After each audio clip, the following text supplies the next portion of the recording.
एक अंधेरी रात में विक्रमादित्य के महल में एक बूढ़ा संत अचानक प्रकट हुआ। उसकी आंखों में एक अजीब सी चमक थी और वह रहस्यमयी ढंग से मुस्कुरा रहा था। राजा विक्रमादित्य ने संत का स्वागत किया, लेकिन संत ने सीधा कहा, महाराज, यह केवल मेरे छद्म रूप में तुम्हारे सामने हूं। असली स्वरूप देखना है तो मेरे साथ आना पड़ेगा। विक्रमादित्य ने शांत स्वर में पूछा, तुम कौन हो और यहां क्यों आए हो? संत की हंसी महल की दीवारों से टकराते हुए गूंज उठी। मुझे केवल तांत्रिक कह सकते हो। मैं तुम्हारी शक्ति की सच्चाई जानने आया हूं, लेकिन क्या तुम मेरे मायाजाल से पार पा सकते हो? इस पर विक्रमादित्य ने हंसते हुए उत्तर दिया, तुम्हारे जादू के पीछे छुपी सच्चाई को समझने की कोशिश तो जरूर करूंगा। तांत्रिक ने एक काला धागा विक्रमादित्य को पकड़ाया और कहा, इस धागे को पकड़ते ही तुम मेरी दुनिया में पहुंच जाओगे। यदि तुम वहां से वापस लौटे तो तुम सच में महान राजा हो।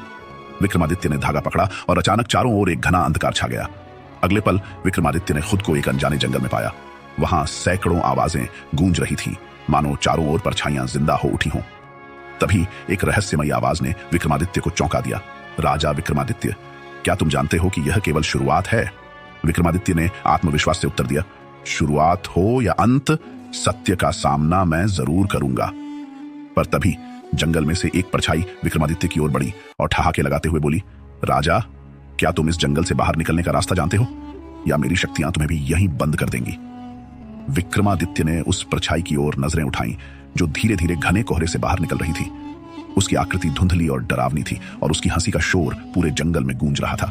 विक्रमादित्य ने अपने आप को संयमित करते हुए कहा, जो भी हो, इस रास्ते को समझकर ही वापस लौटूंगा।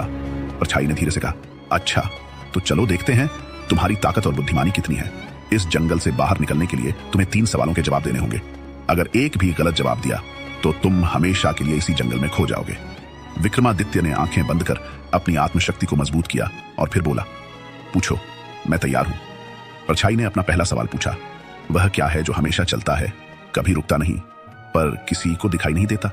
विक्रमादित्य ने थोड़ी देर सोचकर उत्तर दिया, वह समय है जो चलता तो रहता है पर किसी की पकड़ में नहीं आता। परछाई थोड़ी चौंकी, लेकिन उसने मुस्कुराते हुए कहा, ठीक है, चलो दूसरा सवाल सुनो। उसकी आवाज में अब एक गंभीरता आ चुकी थी। दूसरा सवाल था, ऐसी कौन सी चीज है जो जितनी ज्यादा होगी इंसान उतना ही ज्यादा खो जाता है? विक्रमादित्य ने आंखें बंद कर मनन किया और फिर उत्तर दिया, वह लालच है। जितना ज्यादा इंसान के पास हो, वह उतना ही उसमें खो जाता है। परछाई का चेहरा अब थोड़ा गंभीर हो गया। उसे समझ में आने लगा था कि विक्रमादित्य सरलता से हार मानने वाला नहीं है। उसने आखिरी सवाल पूछा, बता, ऐसा कौन है जो मरने के बाद भी जिंदा रहता है? विक्रमादित्य ने एक गहरी सांस ली और कहा, वह है एक महान व्यक्ति का नाम और उसकी कीर्ति। इंसान मर सकता है पर उसकी अच्छाइयों का नाम और सम्मान अमर रहते हैं। यह सुनते ही परछाई के चेहरे पर एक शांति सी आ गई और उसकी आवाज गूंज उठी, तुमने अपने साहस और बुद्धिमानी से यह चुनौती पार कर ली।